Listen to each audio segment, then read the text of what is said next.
G'day everybody, and for those who have come in late, you're listening to Expand the Phantom podcast. 500 years ago, he washed ashore the sole survivor of a shipwreck. And upon the skull of the man who killed his dad, he said, "I'm mad, I must eradicate piracy, injustice and cruelty, and all my sons will follow me, so evildoers will believe that this man cannot die." The Phantom, the ghost who walks. The Phantom, enemies beware. The Phantom's always there, but you won't find the Phantom.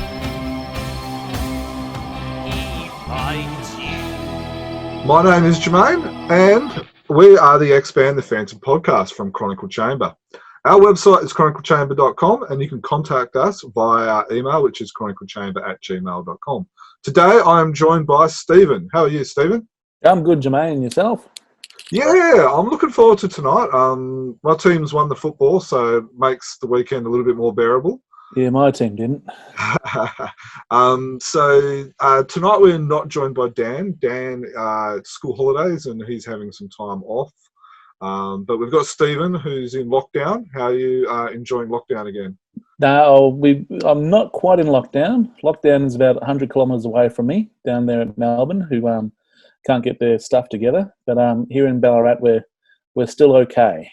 Just as long as no busloads of tourists come up to shop or to nick our toilet paper, I think we'll be fine.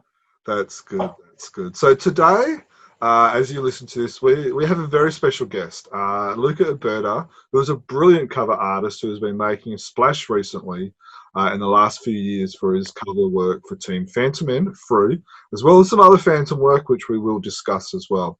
Now, I was talking to a couple of fans as we were going, and one fan in particular, who's a Patreon, is labelled him as the best current day Phantom cover artist. That's big shoes, Luca. That's big raps. How are you going, Luca? And welcome, and thank you for joining us. Hi everyone. Well, I'm okay, and I'm happy to be with you and to be interviewed by you. So I guess let's start off with telling us a little bit about yourself. You can start off with your age and where you grew up and where you're from and where you're currently located, and then I guess we can just kind of go from there. I'm Italian, and I grew up in the northwest of Italy, near the French border. And now it's almost 10 years that I'm living in France with my wife and my kid, and in southern France, in Nice. And it's I like it, and so it's fine to be here. No worries. Very good. Have you had much trouble with COVID at the moment over there? No. We had 2.5 months of lockdown, and in March and April, and but now the situation is so much better, and for the moment it's okay. We will see in September, October, but for the moment we are right. Very good. That's good. Yeah, that is good. So I guess I would like to start off with just asking a little bit about your history, like, where did you decide you want to be an artist, and did you do any study, and a little bit about maybe your art heroes, and then also maybe your first break in the industry as well? Well, since I was a kid, I've started to read comics. And when I was about 11, 12, I said to my family, I want to be a comic book artist. Oh, wow. And so I started to do some art studies in Italy. And then when I was around 20, I've started to send my first portfolios to publishers, and had some rejection, of course. And then about 18 years ago, I was 22, 23. I went to Angoulême in France, where there is the biggest comics convention in France. And I was there with my portfolio, and I pitched to a small publisher, and they looked at the portfolio, and they said, well, we are interested, and started to collaborate with them on some Western short stories. And after them, I worked for them 1.5 years. It was Semic, the publisher, and then I had the chance to start working for another French publisher, who was Delcourt, and since then I've worked for lots of different publishers in France, mostly in France. And then I had the chance also to work for Image Comics on a mini-series of Sam and Twitch, who are the two detectives that appears in Spawn. And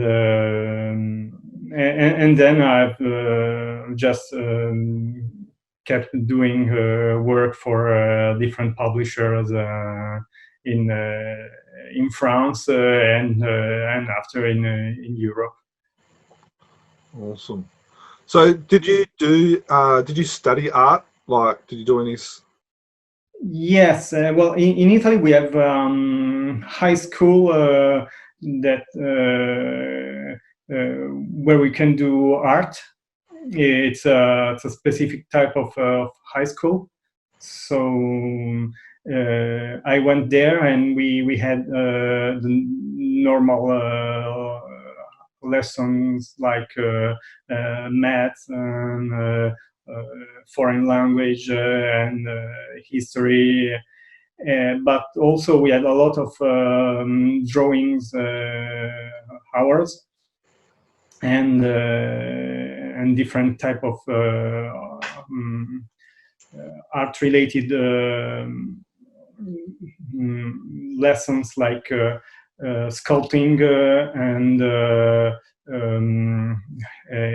art history and architectures. So that was quite complete in this sense. But they didn't really prepare me for comics, because it was more classical kind of art.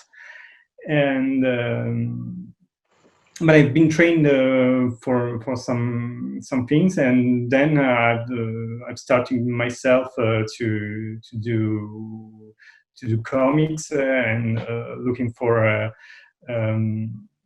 lots of art, comics artists, almost mostly American comics. At the time when I was in high school, I was reading Marvel, mostly Marvel and DC and Vertigo, and then I've started to discover the French comics, and I fell in love with them, and that was after high school, and then I started to work for French publishers. So I had the chance to meet lots of French artists, and I started to have to read a lot of French stuff, and so it's there that I really became well, my style evolved in a more European style. Okay, cool. So how would you how would you determine? Because you just made mention that your style's more of a European. So for those who don't know, what's the difference between a European style and say like a US style or something? Well, there are two major differences. One is on the composition of the page, which in US comics you have less panels, and there are more action panels and less backgrounds and more character oriented panels. It's the kind of structure and storyboarding that's different. In the French kind of comic books, it's more like telling the story, but also with between 7 and sometimes 12 panels in the same page, and also there is a lot of background, a lot of details, and that's the first thing. And then there is also a graphic style that it's a little bit different, because now there is a lot of more mixing of styles with the influences of manga and also comics that make this the French styles in the latest years more melting pot kind of style. But you can have now lots of difference. But there is still all the influences of the first 10 comics and still the 70s with heavy metal and Möbius that still today are very important foundation stone of the European style. Okay, yeah.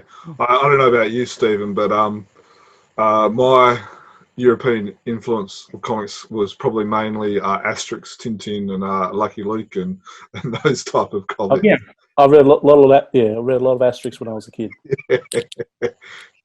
In fact, I did have a big book of it once. Yeah, that's something that we still have here as a very important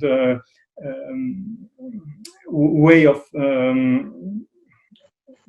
doing the comical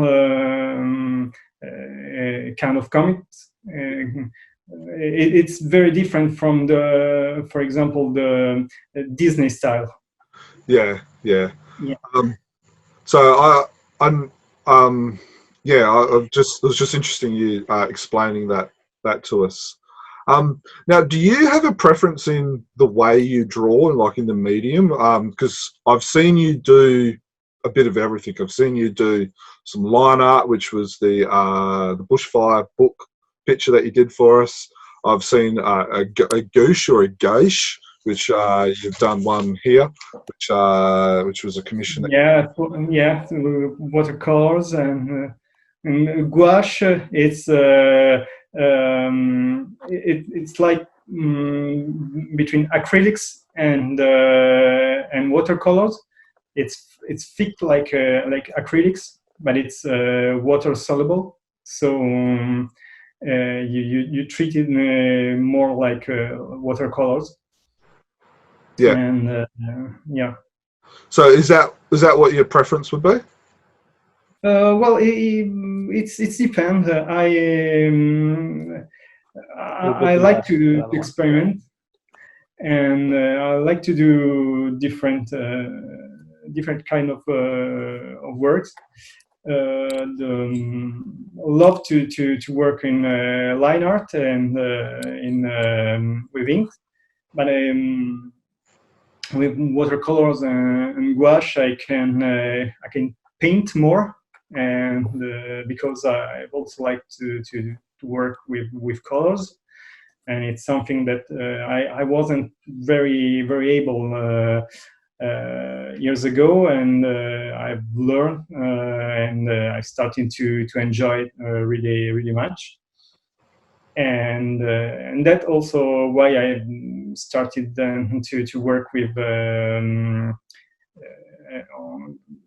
Photoshop and digital paintings, because the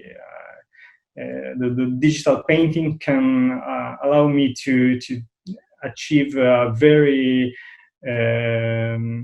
good painting style in quite a small amount of time, and with a result that it's almost like oils, which is something that I would like to do, but for them there is always the problem of the medium, that it's you can do it in a small studio or in a house because of the products.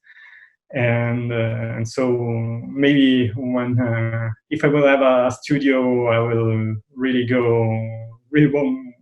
want to go to do more oils. Yeah. So I guess we are a Phantom podcast, so we're probably going to mainly focus on your Phantom career. Yeah. So let's go back now. Your first Phantom cover was the Pirates one, which was for the Phantom Men one. I'm holding it up for those who are on YouTube. So could you tell us how you got the gig at Egmont to be able to present this cover? And you've also got it in the background of you as well. How did you get the gig for that? Well, some years ago, I was in Angoulême with some fellow friends, artists, and at the comics festival, and one of them told me, we just met a guy who is an editor for the Swedish Phantom. And I say, what? There is a Swedish Phantom, and they published the stuff there, and say yes, he was here looking for artists, and we met them. And before you go on, were you familiar with the Phantom before getting the gig? Yes. I read not very much stories, but I read some Lee Falk and the originals, like there was Falk and McCoy. Yep. And I just fell in love with the character. The idea that there was many phantoms in the story, in the history, and the backgrounds, and the adventures, and the jungle, the sea, the pirates. That was that's a very cool character. Yeah. And we think so. And so when my friend told me that he met, that it was Michael Sol, the editor, that was there, and then they say, well, I really would like to have his email, and so I can get some contact with them and show my work. And so I sent them an email to have some news about how they were working, who they were looking, the kind of arts, and they replied me. And they told me that they were looking for artists for doing some stories, so pages, And at the time, I didn't have I was working for a French publisher and didn't had the time to do pages, and so we didn't have a lot of back and forward about that.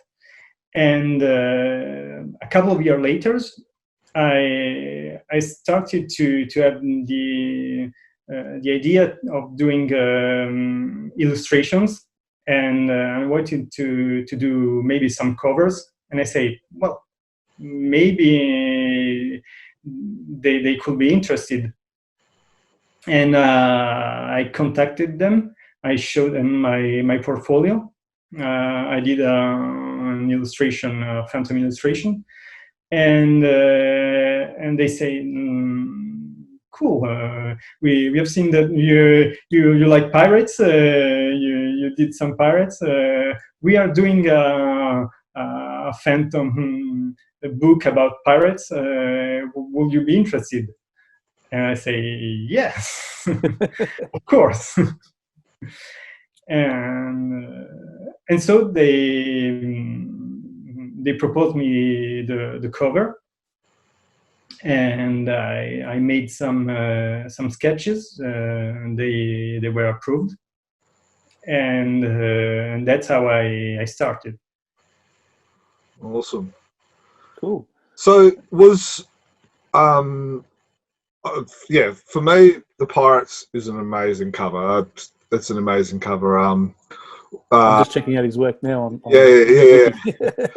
For those who are on YouTube, we will go through some of the work and talk about it in a second. So you've also, along with your Egmont covers, you've also done 2 for Frew that have been published as well. And you've also done the trading card for Frew, which bear the light. Yeah. Now, was the reason why you got the gig at Frew with the trading card and the 2 covers, was that because of your work with Egmont and how successful it was and how well received it was?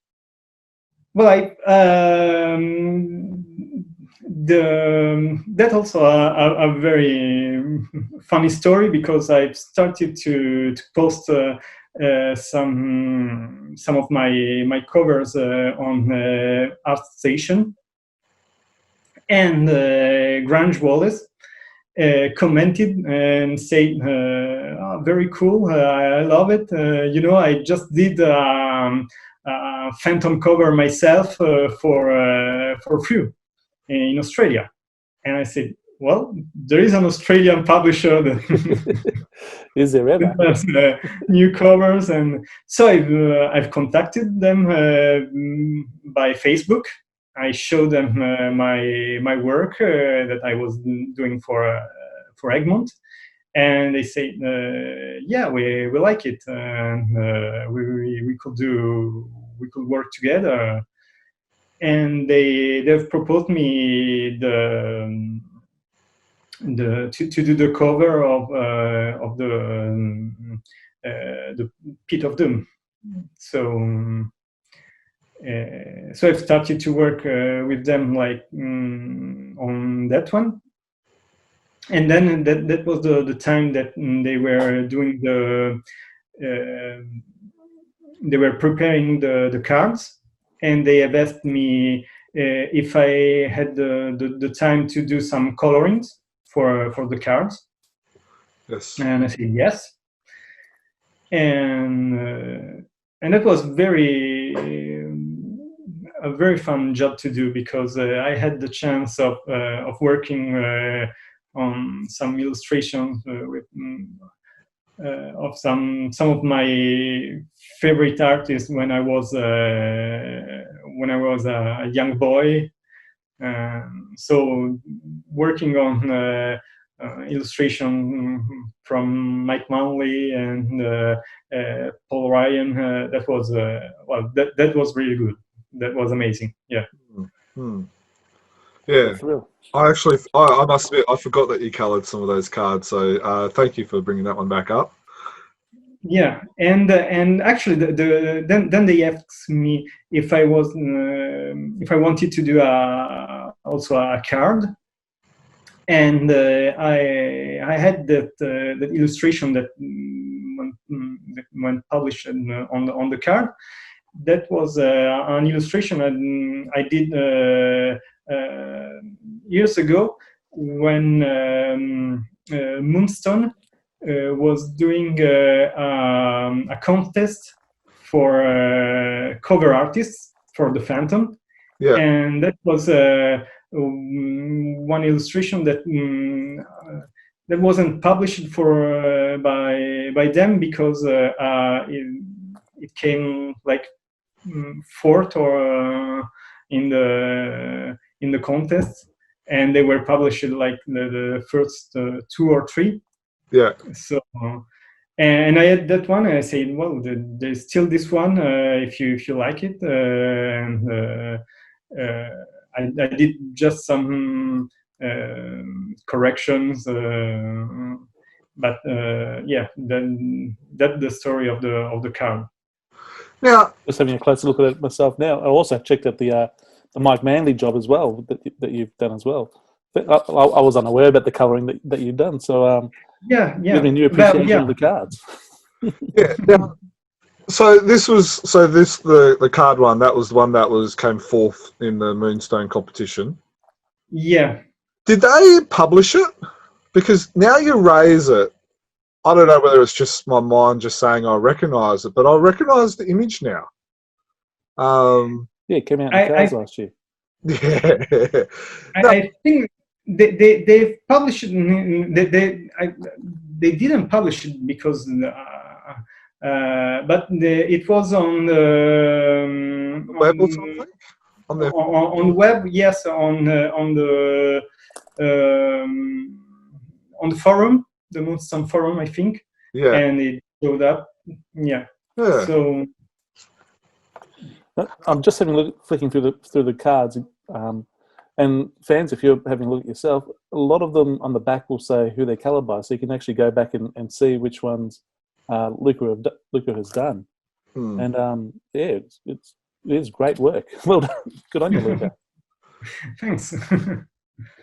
So you're one of the few cover artists that have worked for both Egmont and Frew, and you've do you have like a what's the difference between working for, say, Egmont for Frew, and do you have even a preference for working for either of them, or you don't have to answer that one if you don't want? I can say no.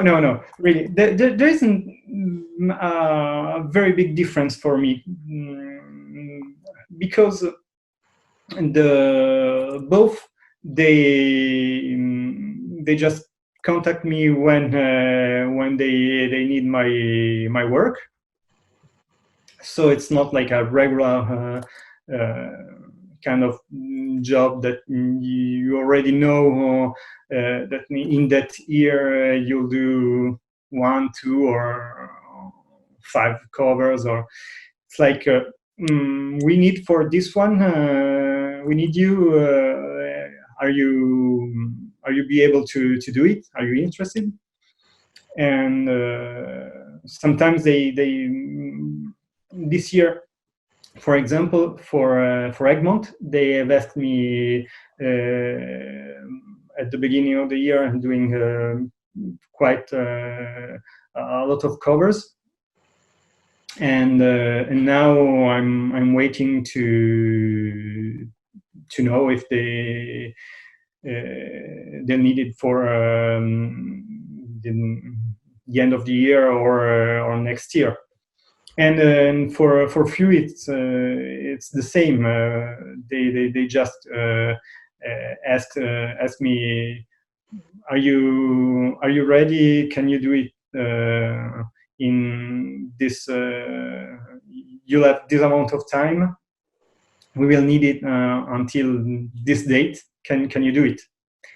So and also in the way they proceed, it's almost the same, because they send me some images, a pitch of the story, or and some images, and that depends. Sometimes for example, Frew gave me the whole PDF story. Egmont, they gave me some pages, and we discuss a little bit about what should be in the cover, and then I do some sketches, and generally 3 or 4, that's depend. And they say, well, we will like this one. And so I go and do the definitive illustration, and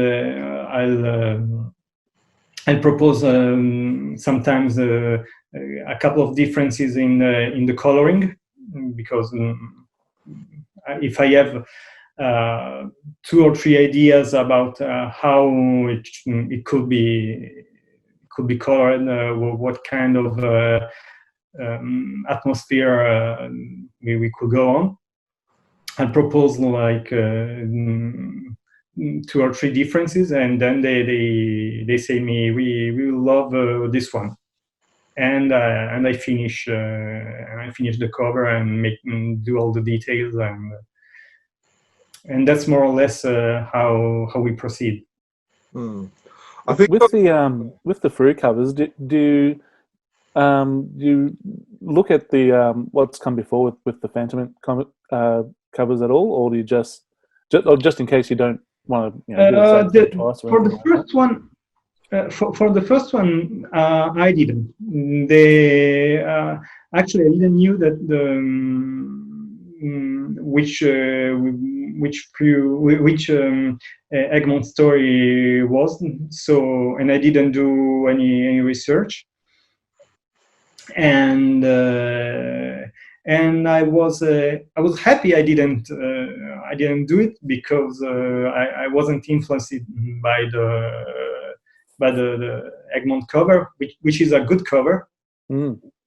I was just double checking, then before I thought I had this question. I thought I'll just double check the covers beforehand, but the same theme but very different. Yeah, and for the second one, I knew already the Egmont cover, because that was there's been a lot of buzz around it, and so I had the chance of seeing it before, and it was so it was quite difficult to do something that was similar, but not copying the same image and doing something like as powerful as that one. So that was quite difficult for me. Yeah. I think you did a good job there. Thank you. When we discussed, or when we reviewed that issue, I think we compared it with the Egmont cover and thought, well, this is like the panel 2, 1 or 2 before the Egmont panel. Like he's running towards the battle, and then the Egmont one, he's got the big action. Yeah. So, well, I've tried to do more like the Phantom, that it's protecting the people and standing against instead of punching them, or instead of punching the bad guys. And I thought, well, this can be a good idea for the cover. Like he's a shield against the bad guys. So, are you happy with the way your the Golden Eagle cover turned out? Yes, but now maybe I will do some corrections. I will change some stuff. Sometimes after the time's passed, you you have a view on the things that you've done. It's like, yeah, that was I could have do it differently, and but it's good because it's a way of learning, and it's important because you see your mistakes, and then you say, okay, that's not the way of proceeding. That's not the kind of mistakes I have to do. And for the next one, I will try to avoid this and learn also by the mistakes. Sometimes there are some illustrations which I'm very happy, and if they keep, and if I'm still happy after a lot of time or years, that means that it was a really good illustration. Sometimes, you are not very happy and say, okay, well, let's do it better next time. Yeah. Well, can we look forward to it? Have you got any covers on the go at the moment that we can look forward to in the near future? I have some news. I've been contacted by Frew just recently, and they've asked me to do a new cover. I can't say which one, but yeah. And I also have another news that I've done a cover for Regal in India. Yeah. Just watch Jermaine. Yeah. Just absolute peak. Yeah. There. That will be published probably in October. I don't know. It's and that was fun. It was very different to work with them because money is not the same. We can say it, and but we were very clear about it, and I said, well, I'm not doing it for that. I would be happy to do a cover for the Indian edition, for the Indian publisher, and say, well, okay, we like, and so it will be, yes, it will be published in India later this year. Oh, that's very exciting news. Yeah. Anyone would think you already knew the answer for that one, Stephen. It was a perfect question. Oh, I had no idea, to tell you the truth. I really didn't. No, so, of the covers that have been published, because we can't talk about the Indian one and the other Frew one, do you have a favourite cover that you have done so far? I think my favorite is the first one for Frew. Yeah, Pit of Doom. Yeah, the Pit of Doom. But also the pirate one. It's I think it's the second, but they are very close. And I'm really happy also with the Phantom Noir and the ones with the past Phantom. I think was the one with the where he's leaping across. The Phantom in the 16th century. 17th century, yeah. Okay, cool. And I'm also happy with the last one, the Saturn's Horn. Yep. So what I'll do, just hang on, how can I do this? Just going to share. So this is it. I'm not sure if you can see that. So that's it there, the Satan's Horn That's one, the latest one. Yep. the latest one. So if you're on YouTube, you'll be able to see we're just sharing some of the images now. So that's the one that you're talking about as well. Yep. There's the Nor one. There's the Pirates one, and then we've got the Pit of Doom, and then of course we've got the Golden Eagle, which is the flag. So we asked some of our Patreons during the week some of their favourite covers. Stephen, do you want to go first and tell us what your favourite was? My favourite was the the noir. I really like the noir style, whether it be Phantom or any other character. I just that's a style that I just enjoy. That I like the look of. So yeah, I'm picking that one as my favourite. Yeah, no, I do like that. Mine's I have to go either the Pirate or the Pit of Doom as my two favourites. I can't really.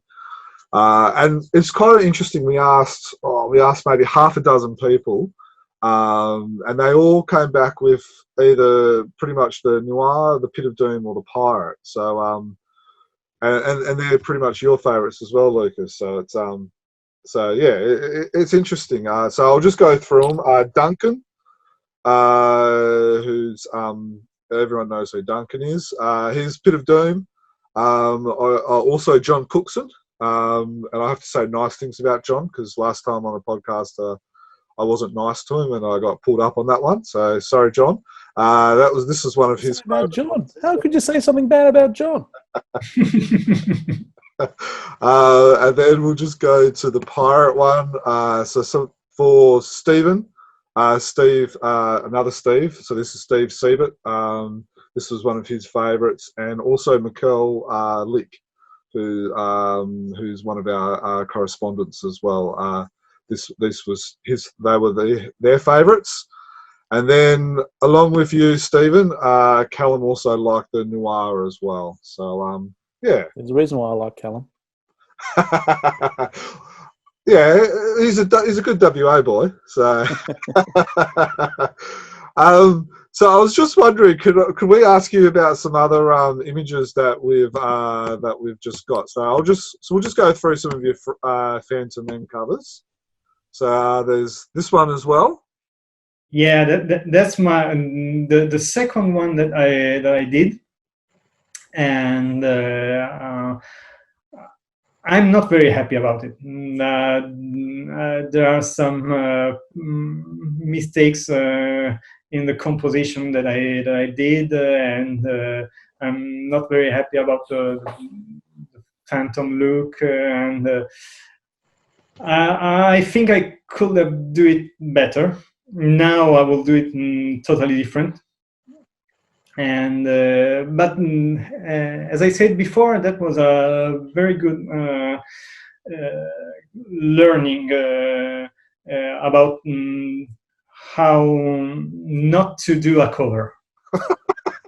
Well, I like it. I like the fact that it's something different. Like it's like a different view of the Phantom and the bad guy and stuff like that. And it looks like the bad guy's got the upper hand and the Phantom's, in trouble and stuff. So looks like a marionette parrot. I like it.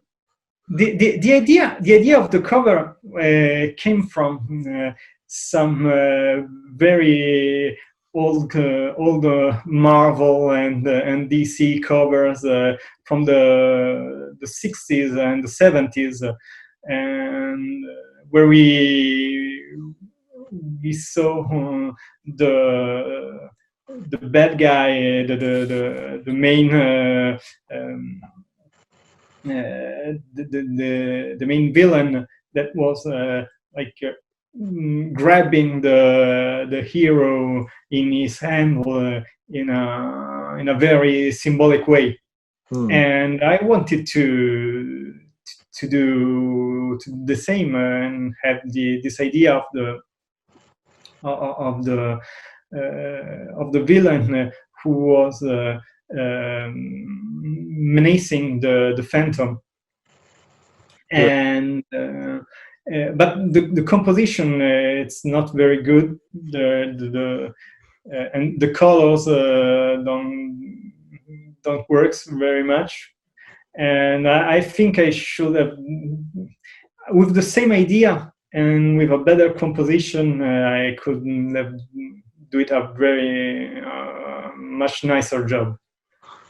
Okay, so for those who are on audio only, that is number 9 of 2019 from Phantom. Then we have this one, which is number 9 of 2020, which is the Phantom going down, looks like a damn wall with Devil up in the background, up in the top. Yes, for this cover, I had from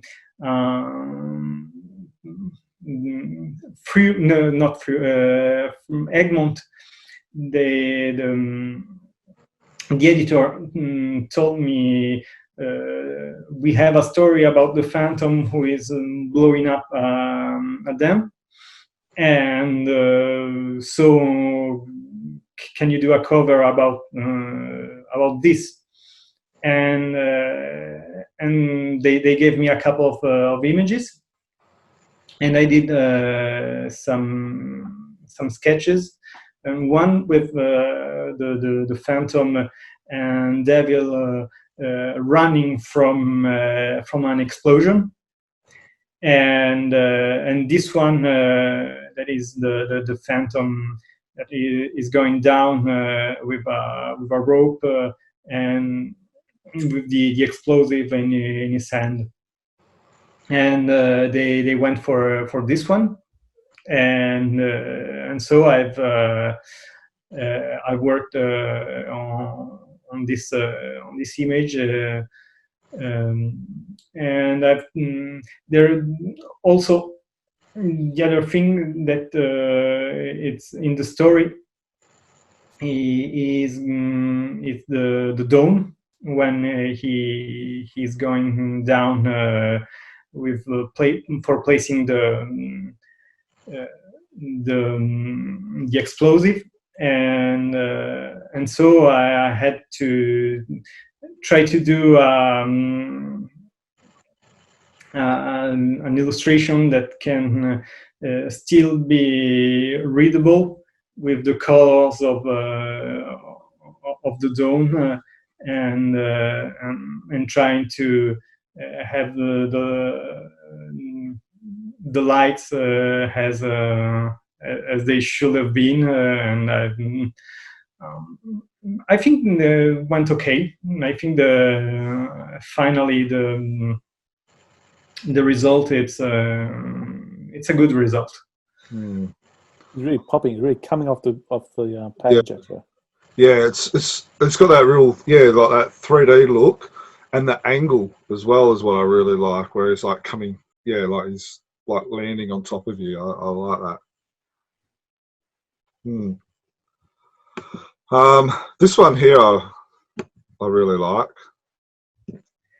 Where will people find this if they're on the audio jam? So this one is number 12 of 2020. This is actually a fairly popular story. I can't remember the story at the top of my head, but it's been published a couple of times by Frew, and it's an old reprint story as well. So it's for me, I love the yellow and the bad guy again behind him, where he's bigger than larger than life. I think it's with the is it the Drummer of Timpani, the sequel story? Yeah, yes, it's that one. Yep, exactly. And for this one, they just told me that the main bad guy, the villain was a drummer with the big eyes. They say the most important features of him is that he has these big eyes, and they've showed me a couple of images and the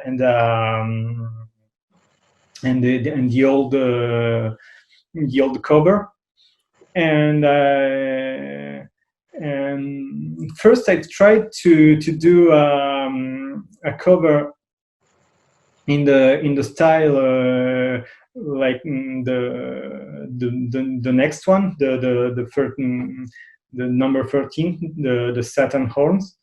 So with the drummer, drummer who was a silhouette, and inside him Phantom with the Panther. But I wasn't really happy about the look, and so I had this idea of just showing the big eyes in a more stylish way, in a more simple, and like it was a almost how can I say, not a real image, but Slightly exaggerated. Yeah, more symbolic, and with the Phantom and the Panther, and when they see this version, they said, "Oh yes, that's more likely what we want. That's better. Go with this one." Yeah. Now, I think from memory, with this cover on social media, I think it was Instagram and maybe also Facebook, you actually showed the whole process from your 3 or 4 different sketch ideas and how it progressed from that to this. Yes, that was on Instagram. Yep, and they're still there, so you can go and see it if you want. And yes, the main difficult thing of this one was to do the Panther. That was really tough, and I had. I did some researches, and then I'm starting to draw the Panther, and I wasn't really happy how it was looking, and so I sent the image to a friend who is an artist that do comics with animals. And I asked him, "Can you fix it?" And so he told me, "You have to look at this. This is wrong. You have to the head. It's too not big enough." And so I make the corrections, and now it works better. I'm still not very happy, but I did my best, and it's tough. Doing animals is tough. Yeah. I think for a lot of fans, we get a little bit blessed and spoilt with like when Cy Barry did animals and that. He made drawing animals look easy. Yeah. I really like this. I like the color. I do like the Panther. He's big. And then the fact that Phantom's able to defeat it. I noticed he's wielding a knife. If that was a Frew cover, I reckon that knife would have been erased out. What do you reckon, Stephen? Yeah, unfortunately, there's certain people who don't like sharp, pointy objects at big cats, and so we don't get to get knives and spears going at panthers or tigers. Yeah, Hey. but no, really like that one. And then there's this one as well, which Satan's Horn, which is a reprint story, but it hasn't actually been previously published by Frew. Mikkel Lick reviewed this story in our last Comics and News podcast, which was episode 158. So if you wanted to learn about that story, he didn't like the cover. Didn't he? I No, reckon it looked a bit like. Well, when I first saw this, my first thought was Louis Armstrong, but then I realised, oh, is he playing a saxophone? And I looked at it. No, it's the horn or whatever it is. And well, Louis Armstrong didn't play the saxophone, not that I know of. He was a cornet and a trumpet player. But it's actually I actually want to read the story now because of the cover. Well, I'm a bit of a muso, so and seeing all the the score in the background. Yeah. This story, it's about a jazzman who find the Satan horns and start using it, and that can control the people, and they start laughing and dancing, and they can control them. They can control themselves. And in the story, there is also the phantom who's chained, like I did. And so the idea of doing something that reminds the old jazz posters from the 70s,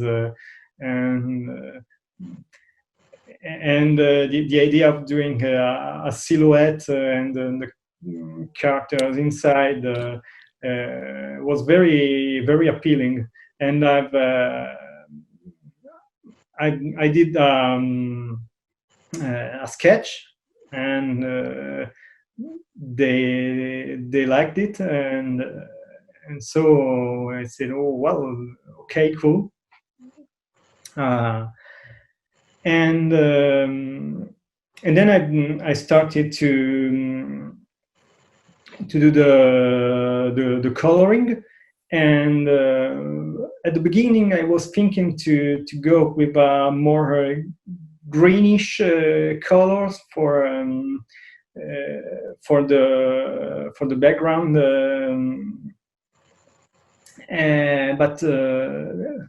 but then I've seen that red was better, was very powerful in this image. So I send them to Egmont 2 or 3 different versions of the background. And they say, yeah, go with the red one. We liked it too. We think it's the most powerful.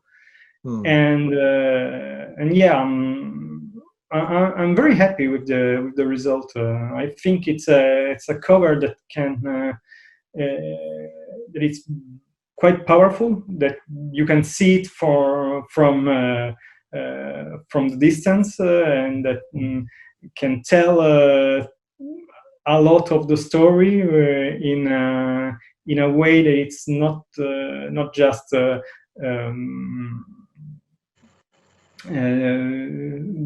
just normal, but a little bit stylish, and yeah, I think it can be quite a good cover.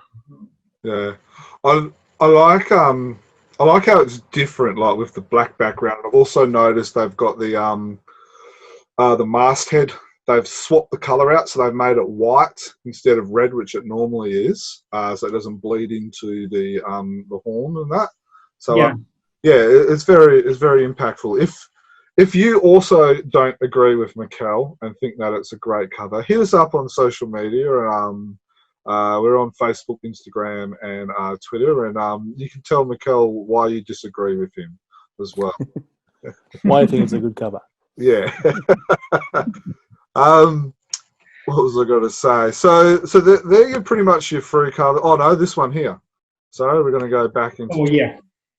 This one is issue 6/7 of 2020, which has got. I really like this cover. Again, you've got like the different angle, and you've got the Phantom in a nice action sequence battling 2 guys.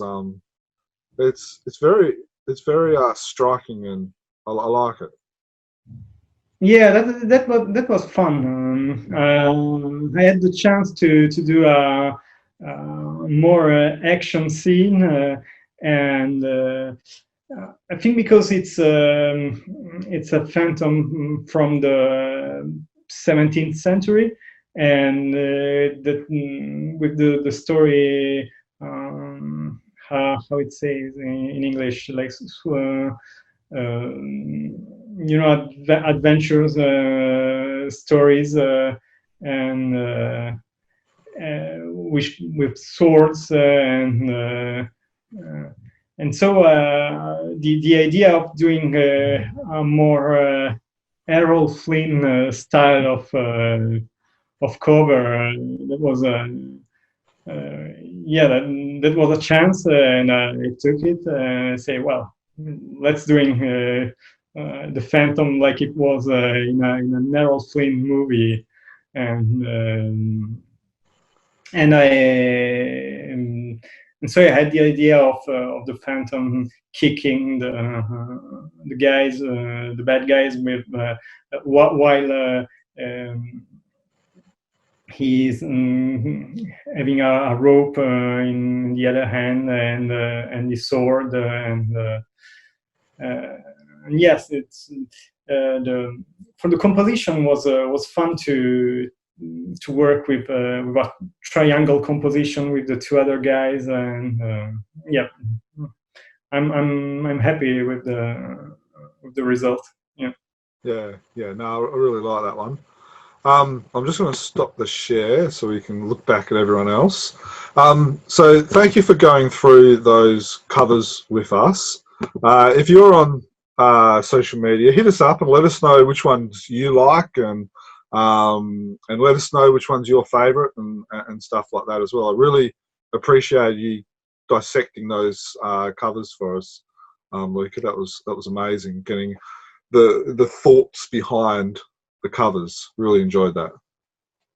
Yeah, well, there is a lot of thinking before, because every time I have to find a way to tell the story in one image, but and doing an impactful image, but also different from what I've done before, and I'm trying every time to do something that it's not like just the Phantom with his big face and the gun in his head, and so trying to variating. It's a challenge every time. Yeah, no, and I think you're doing very well. Now, when I was talking to a lot of those Patreons that we made mention before, they all had the one question. Are you doing these covers traditionally? And if so, do you sell the original covers? Well, those one are done digitally. And that's because a lot of people just went, oh. Yeah. Well, that's because I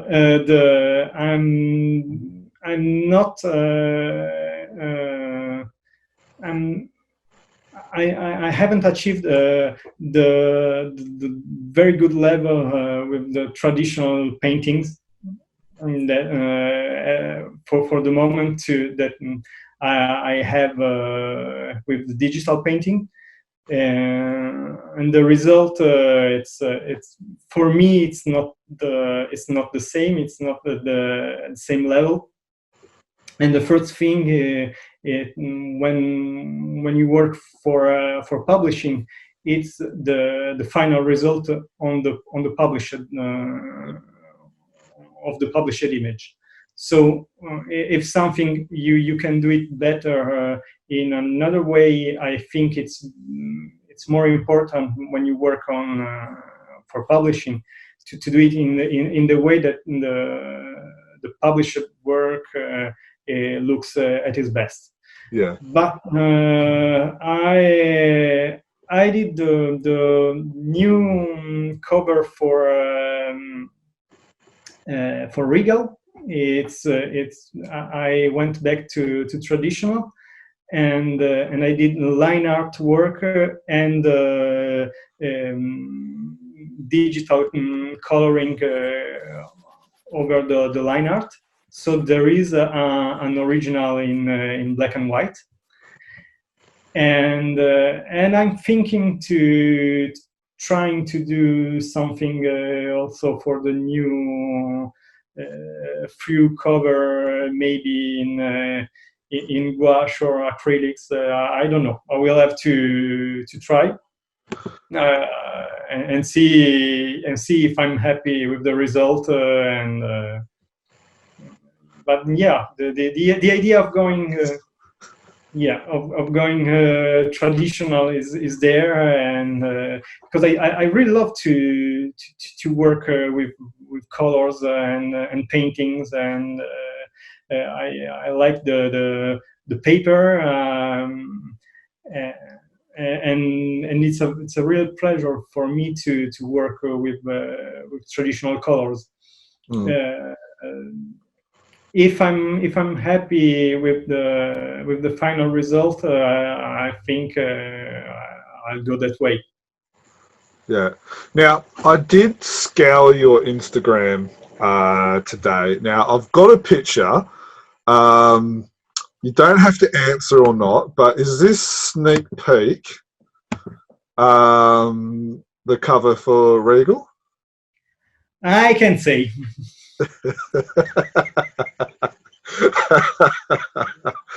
So if you're on YouTube, you can see that.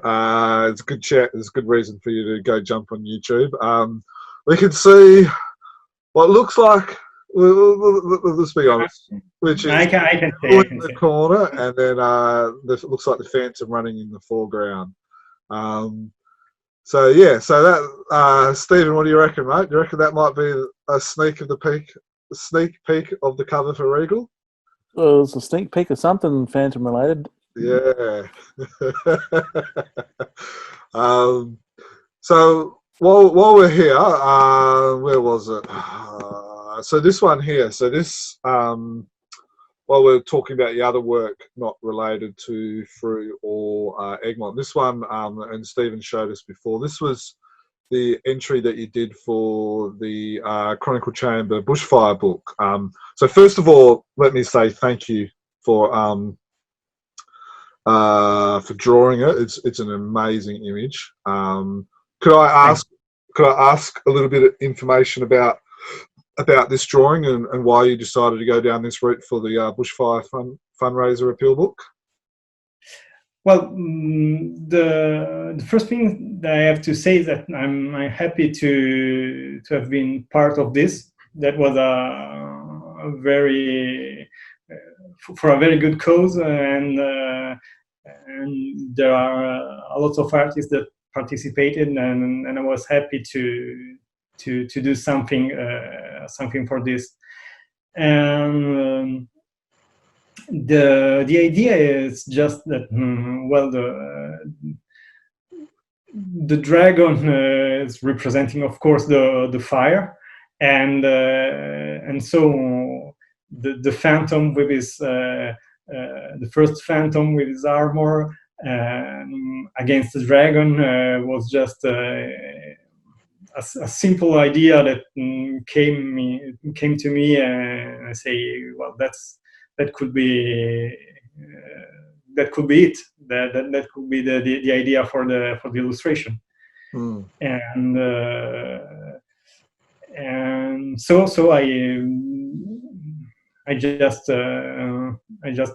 tried a couple of different sketches, and then went for this one, and it was was fun to do it. Yeah.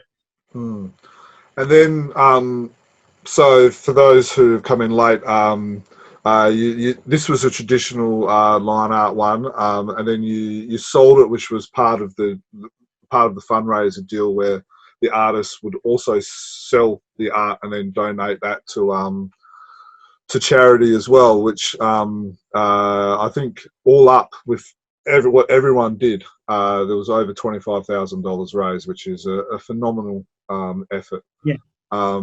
So the person who brought it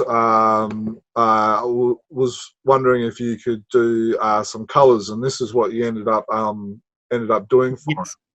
I did it on watercolor. Yeah. And yes, he asked me if I could do it, and say yeah, okay. I didn't have the time to finish it before the book was published, but I finished it after, and I sent it, and it's still on its way.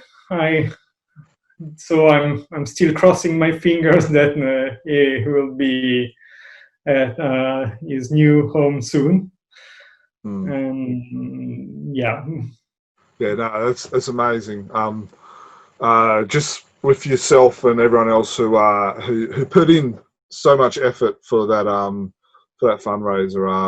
So it was greatly appreciated from us, and I know a lot of other fans really enjoyed your work and everyone else's work as well. Where was it? So this one here was a part of a commission that you did, I believe. Yeah. On a sketch cover. This was gouache. Or yes. It's not yours. No. Yours, this is watercolor. Oh, okay. This one was watercolor. Yep. No, this one's not mine. I showed mine at the start. So that's the Bushfire book. This one's for an upcoming. Yeah. For the special of this 2020 in Sweden. Yep. After the first special, that was the pirate one.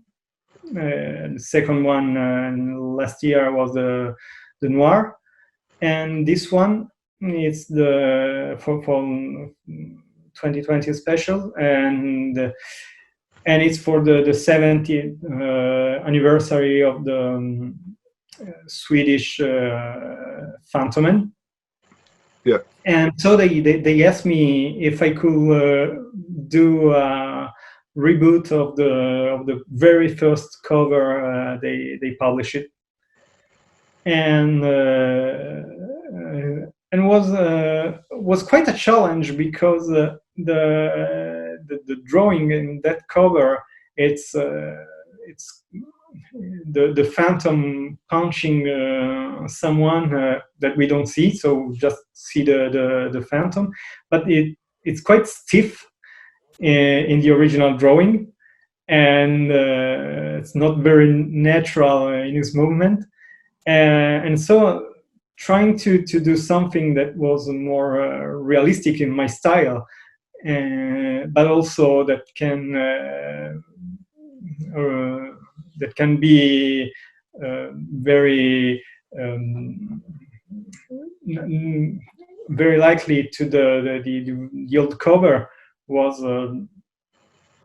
not very simple. I went with this pose, and so they say, "Oh, okay," and I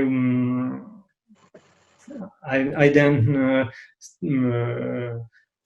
draw the character and painted it with Photoshop and digital painting, and that's it. I love the whole tribute thing.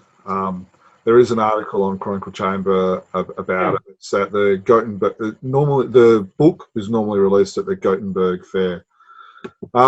Now, another thing that you've been working on recently is you've been doing some beautiful depictions of past phantoms, but in a slightly different dress or a slightly different costume. So there's this one, and then there is this one also. I actually really like the concept behind the the idea. Could you just tell us? I know this is a bit of a fun project for you. Could you tell us a bit about just this fun that you're having with the past phantoms? Yeah, the one of the things that I like of the Phantom is the idea that this character exists since the 16th century, and I've well the look now it's iconic.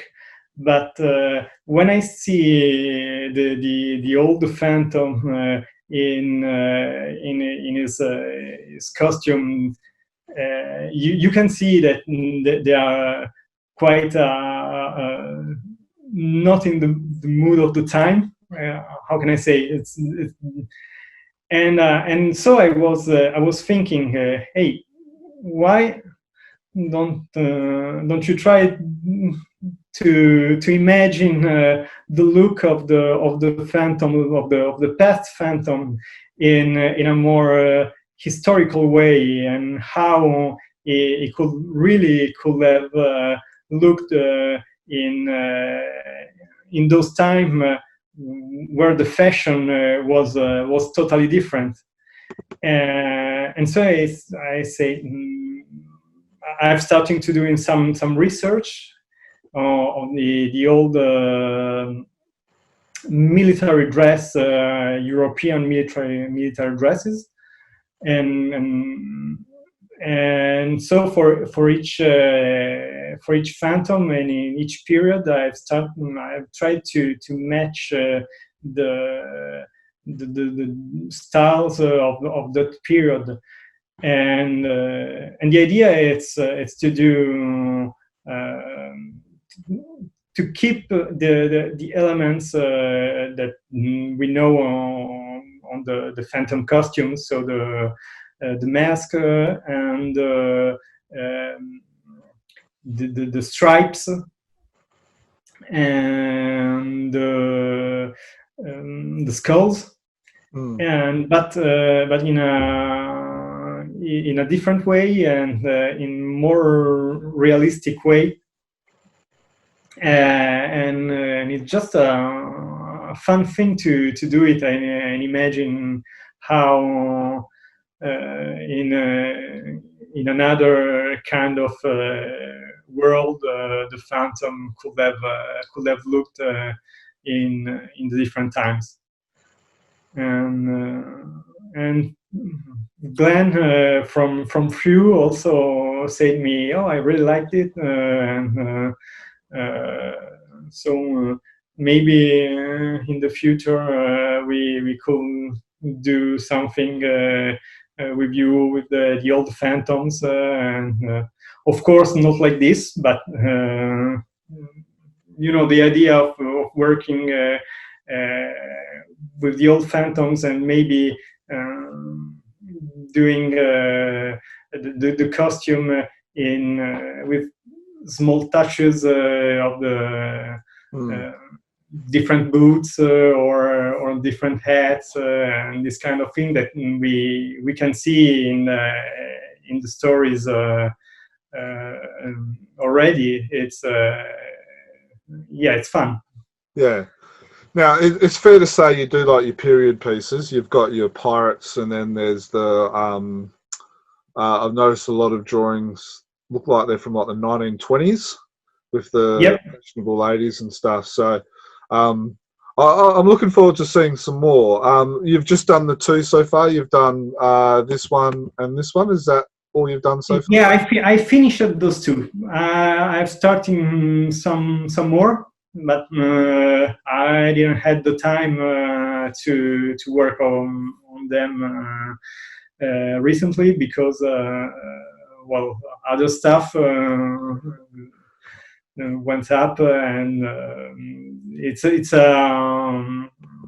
a fan project, so I'm doing it in my spare time, the spare time of the spare time. So, but I want to continue. Yep, of course. And of course, if people do want to follow you, they can follow you on social media. You're on Instagram. Yeah, on Instagram. Yep. And I have also a new website that it's still under construction, but I hope it will be ready soon. But it's lucaerbettaartist.com. So I hope it will be on soon. And I've also started a Patreon. Yes. And I will want to also maybe put some Phantom style some Phantom stuff there too. And if you want to support me on Patreon, you can do it.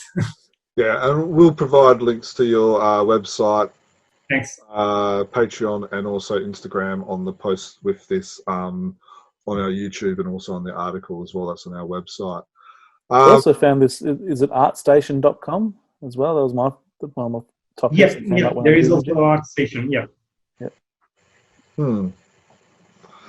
So now, previously, a couple of months ago, I believe it was, and I know things change with COVID and turning the whole world upside down, but you were looking at doing some posters of some of your previous Phantom covers. Is that still a possibility?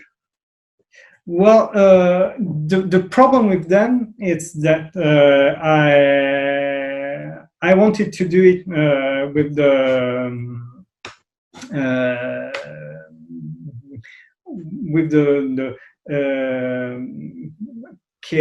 Kingfisher Syndicate approval, and unfortunately, at the end of a long process, they said no.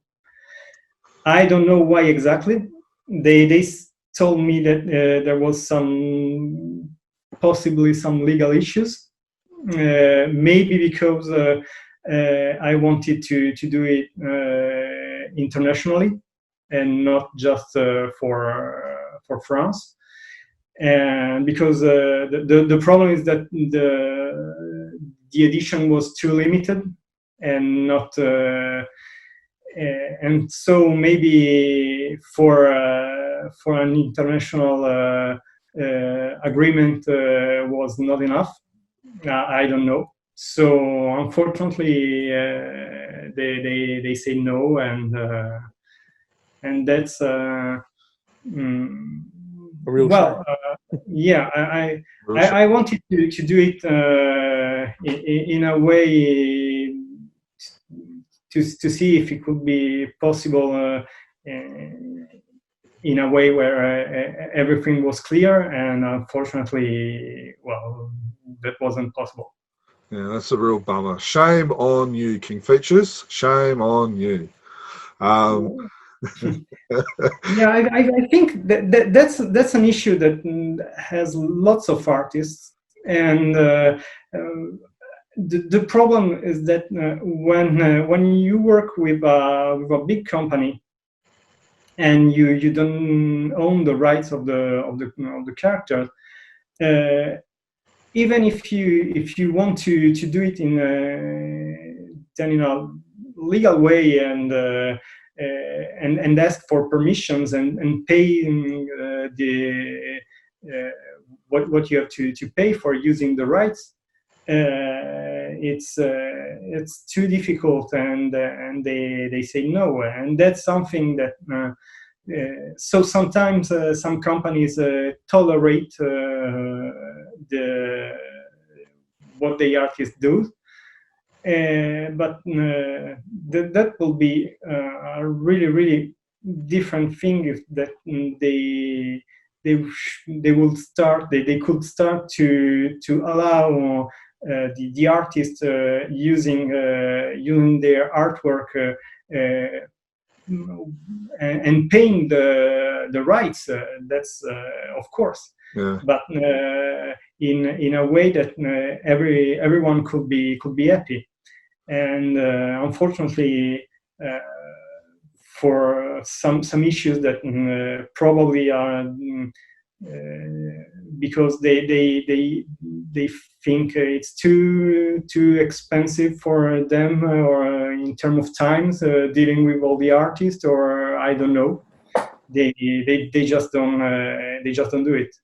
Yeah, it's a real pity, because you're right. There's so many people out there that want to do the right thing and want to promote the Phantom, which at the end of the day only benefits us, the fans, but also them. So yeah, it's a pity. It's a shame that it's too hard to do it legally. Yeah, it is, because, you know, like you said, you wanted to do it the right way, but they're just, yeah, I better stop there before I say something like, I'm recording this. Luca, he chose his words very well. So we'll move on before I do say something that will be on the podcast later on. So what about commissions then? You might not do posters. What about commissions? Well, commissions is it's a little bit different, because you do an original drawing, and actually there is some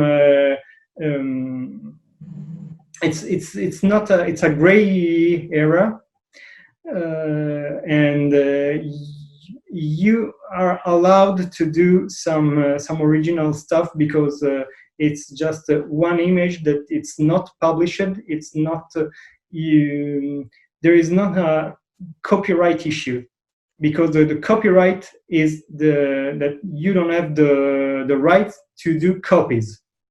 Yeah. And then you just do one image, an original, and that's not a copyright problem. And there is still the trademark problem, but that's we see a lot of famous artists, not just comic book artists, but I mean painters or sculptors that use iconic figures and images and for their paintings, and they can do it. So that's different in a legal way. Yeah. So even if it's not really clear. Yeah. Do you accept commissions from fans? I do accept commissions. I don't have much time to do it, so the waiting list it's a little bit long, even if I don't have a lot of commission in the list. But yes, I'll accept it. Awesome. So if you love his work like we do, you want some watercolors and stuff like that, and there's not much original artwork because it's all done on the computer, make sure you hit up Luca. And again, though, ways you can do that via Instagram, Patreon, and the website, etc., will be attached to this podcast. Stephen, you got any more questions, mate? I'm out of questions. Do you have any? I had one question that really popped up. I think from one of your first answers there, Luca. Right at the start, you said that when you're about 12 or 13, you decided you wanted to be a comic artist. What did your family say when you came home and said, "Mum, Dad, I want to be a comic artist"? What was their reaction, and how supportive have they been of your art and your work?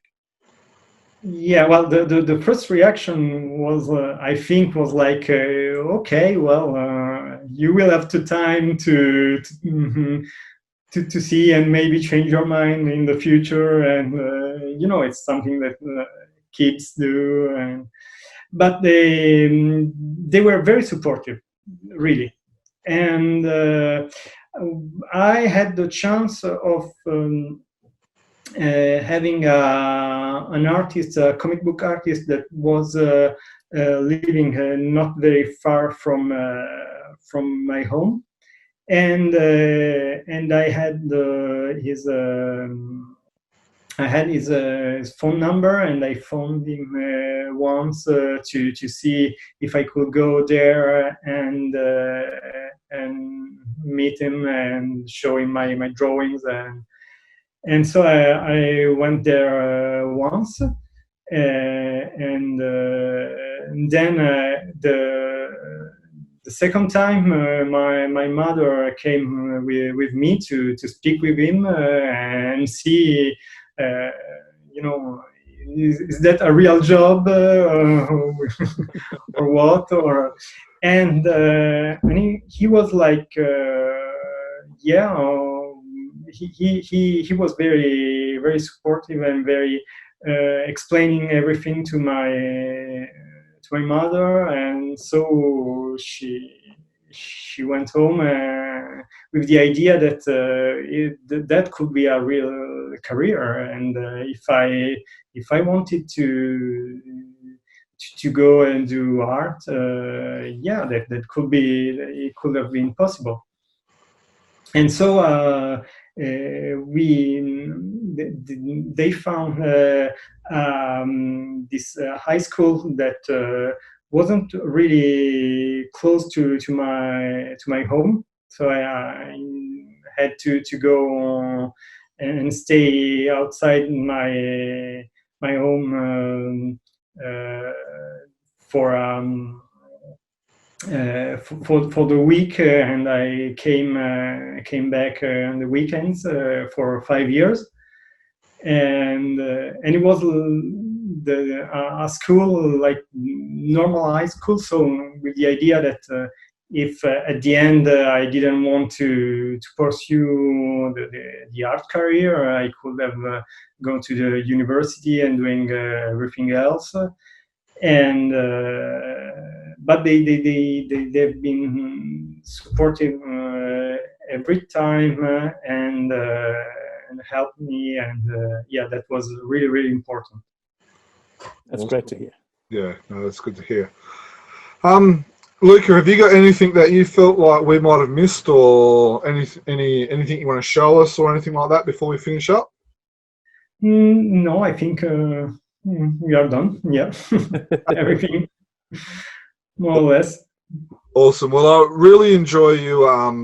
Really enjoyed talking to you tonight. I'm really thankful for you giving us such an insight into your work, into your life, into some of the covers that we've all admired and loved and stuff like that. Speaking for someone who's got a commission from you, the Phantom swearing the oath, I'm really grateful for that commission, and I can anyone who's thinking about it, make sure you jump on board. So for myself, I just want to say thank you. From every other fan as well, thank you as well for the work that you've done. Thanks to you and to everyone who support the Phantom and my work, and thanks. Awesome. So so thank you guys. Thank you for listening to us, Phantom fans. Like we've said before, if you wanted to contact us on social media, we're on Facebook, which is chroniclechamber.com. We're also the admins of the Phantom Collective Facebook group as well. We're on Twitter, which is @ChronicleTweets. We're on Instagram, which is @ChronicleChamber. YouTube, which this will be on, as well as some of our other stuff as well. Chronicle Chamber, if you just search for that. We mentioned Patreon a few times, so basically Patreon's a place where people can support us and help pay the bills, i.e. hosting, hosting of the website, of the podcasts and everything else like that as well. If you go onto our website, which is chroniclechamber.com, you will find a place with more information on Patreon as well. And don't forget, while you're supporting us, also jump onto Luca as well and support him as well. And again, that link will be attributed to this podcast. Now, if you are listening to us for the first time, you can subscribe to us on iTunes, Spotify, or Android if you are an Android podcast user. So again, thank you everyone for listening to us. From myself, happy Phantoming, and you guys, happy Phantoming. 500 years ago, he washed ashore the sole survivor of a shipwreck, and upon the skull of the man who killed his dad, he said, "I'm mad, I must eradicate piracy." injustice and cruelty, and all my sons will follow me, so evildoers will believe that this man cannot die. The Phantom, The ghost who walks, the Phantom, enemies beware, the Phantom's always there, but you won't mind the Phantom. He fights